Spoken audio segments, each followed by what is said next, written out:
Mazz bought one of the islands from Tom and made arrangements to fly to the South Pacific to supervise the outfitting of his new home. Mazz's parents passed away years ago, so only Jan, his sometimes girlfriend, saw him off. "You'll be back," Jan said. Mazz flew first class on a commercial jet to New Zealand. Mazz was met at the airport by Dennis Miller, another Silicon Valley billionaire, and his husband, Hector Fernandez. Hector was going to pilot the plane to their island. During the flight, Dennis told Mazz about SP-20 and some of its history. The island chain was on top of a submerged, extinct volcano surrounded by a coral reef. The islands lacked fresh water. They were briefly inhabited by the Japanese army and the American army and abandoned by both.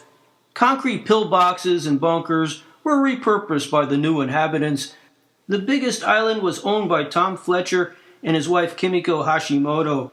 Their island house was more luxurious than any of the 10 homes they owned throughout the world. Sam Wainwright, the hedge fund king, owned the next biggest island with his wife Amanda.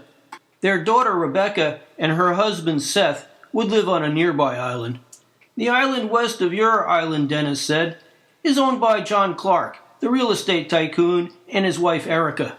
2 hours later, the plane arrived at SP-20. Hector circled low over the atoll so Mazz could get a good look. The plane banked and turned.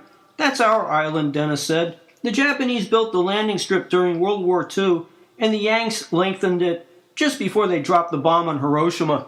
A short while later, Dennis and Hector took Mazz across the lagoon to his island in their electric boat. "This is your island," Dennis said. "It's a rocky one. The only place to land a boat is through that narrow inlet." Hector and Dennis dropped Mazz off and headed back to their island. Mazz stood on the dock and looked at his tropical island paradise and said to himself, "I think I'm going to like it here."